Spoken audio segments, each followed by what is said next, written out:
বন্ধুগণ, আজকে আমি আপনাদের সঙ্গে শেয়ার করব রসে ভরা একটি পিঠা রেসিপি, আর যেটা মুখে দিলেই মিলিয়ে যায় আর স্বাদ ভোলা যায় না। আর এই জন্য আমি প্রথমেই গ্যাসের মধ্যে একটা প্যান বসিয়ে দিয়েছি, আর প্যানের মধ্যে দিয়ে দিলাম 1 কাপ সুজি। এবার বন্ধুরা, আমি সুজিটাকে নেড়ে চেড়ে ভেজে নেব। আর গ্যাসটাকে আমি এখন মিডিয়াম থেকে একটু কমিয়ে দিয়েছি, যাতে সুজিটা পুড়ে না যায়। এইভাবে নাড়তে নাড়তে আমি এখানে দিয়ে দেব, সুজির সঙ্গে দিয়ে দেব 2 চামচ গুঁড়ো দুধ। গুঁড়ো দুধটাকে দেওয়ার পর আবারও আমি সুজির সঙ্গে গুঁড়ো দুধটাকে মিশিয়ে নেব। হ্যাঁ বন্ধুরা, এখানে সুজিটাকে একদম পুরোপুরি লাল করার প্রয়োজনে, শুধু কাঁচা ভাবটা গেলেই হবে। গুঁড়ো দুধটা আমার মিশে গেছে সুজির সঙ্গে। এবার আমি এখানে দিয়ে দেব দুধ। আমি 2 কাপ এখানে দুধ দিয়ে দেব। যেহেতু আমি 1 কাপ সুজি ব্যবহার করেছি, সেই জন্য আমি 2 কাপ দুধের ব্যবহার করলাম। এইভাবে নাড়তে নাড়তে আমি একটা ডো রেডি করে নেব।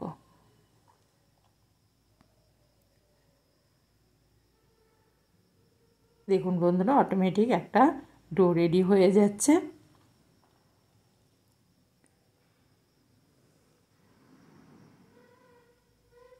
আর গুঁড়ো দুধটা দেওয়ার জন্য পিঠের স্বাদটা কিন্তু খুব সুন্দর হবে, সেই জন্য আমি এখানে গুঁড়ো দুধটার ব্যবহার করেছি। আমার ডোটা রেডি হয়ে গেছে। এবার আমি গ্যাসটাকে বন্ধ করে দেব। গ্যাসটা বন্ধ করে দিয়ে এই ডোটাকে আমি একটা থালার মধ্যে ঢেলে নেব। এবার আমি একটু ঠান্ডা করে নেওয়ার পর আমি এখানে দিয়ে দিলাম 1 চামচ ঘি। ঘিটা দেওয়ার পর আমি এটাকে একটু গরম অবস্থায় এইভাবে মেখে নেব।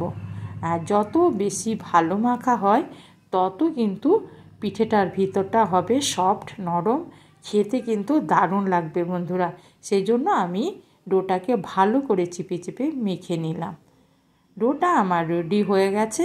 এবার আমি হাত দিয়ে ছোট ছোট বলের শেপ দিয়ে এইভাবে গোল করে নেব হাতের তলায়। তারপর হাতের তালুর চাপ দিয়ে এইভাবে আমি একটা পিঠে রেডি করে নেব। এভাবে আবারও আমি একটা গোল শেপ দিয়ে একটা ছোট বলের মতো, আর হাতের তালুতে চাপ দিয়ে আমি এইভাবে পিঠেগুলোকে সমস্ত রেডি করে নেব। সমস্ত পিঠেগুলো আমার রেডি হয়ে গেছে। এবার বন্ধুরা, অন্যদিকে আমি গ্যাসের মধ্যে একটা প্যানের মধ্যে কিছুটা তেল গরম করতে বসিয়েছিলাম। তেলটা আমার খুব গরম আমি এখানে করব না, মিডিয়াম তেলটা গরম করে নেওয়ার পর আমি পিঠেগুলোকে এক এক করে ছেড়ে দেব। যেহেতু তেলটা খুব বেশি গরম করে নিলে পিঠেগুলো ফেটে যাবে, সেই জন্য আমি মিডিয়াম করে তেলটাকে গরম করে নিয়েছি। দিয়ে আমি পিঠেগুলোকে এক এক করে ছেড়ে দিয়েছি। এবার আমি পিঠেগুলোকে ঘুরিয়ে ফিরিয়ে ভেজে নেব। এইভাবে আমি উল্টিয়ে পাল্টিয়ে পিঠেগুলোকে ভেজে নেব।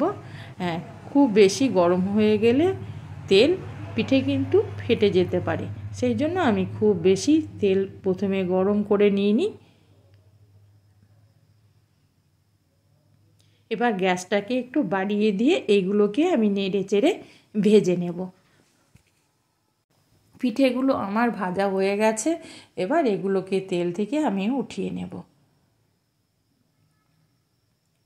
এখন আমি গ্যাসটাকে কমিয়ে দেব। কমিয়ে দেওয়ার পর আমি এক এক করে বাদবাকি পিঠেগুলোকে তেলের মধ্যে ছেড়ে দেব। সমস্ত পিঠেগুলো দেওয়ার পর আমি আবারও গ্যাসটাকে একটু বাড়িয়ে দেব। দিয়ে আমি এগুলোকে ঘুরিয়ে ফিরিয়ে লাল করে ভেজে নেব।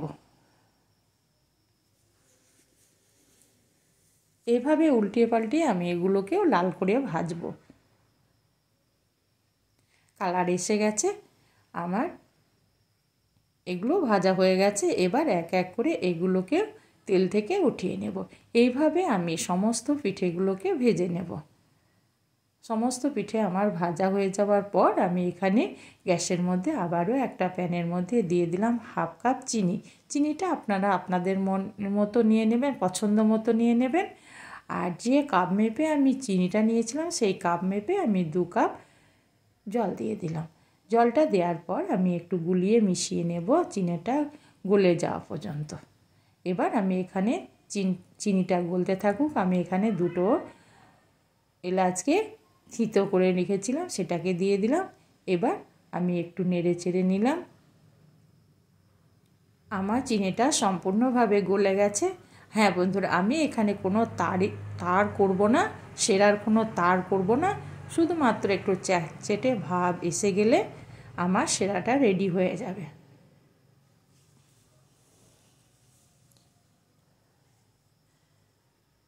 এবার একবার চেক করে নেব চ্যাটচেটে ভাব এসেছে কি না।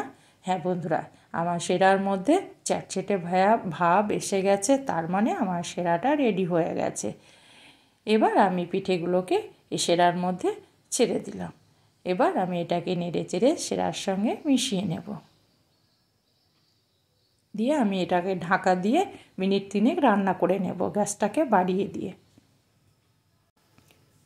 3 মিনিট পর আমি ফিরে এলাম। দেখুন বন্ধুরা, পিঠেগুলো কেমন ফুলে গেছে, মোটা মোটা হয়ে ফুলে গেছে। এবার আমি গ্যাসটাকে বন্ধ করে দেব, দিয়ে ঢাকা দিয়ে মিনিট 10 রেখে দেব। 10 মিনিট পর আমি ফিরে এলাম। দেখুন বন্ধুরা, পিঠেগুলো কত বড় বড় হয়ে গেছে। এবার আমি একটা প্লেটের মধ্যে নিয়ে নেব, দিয়ে আমি পরিবেশন করব।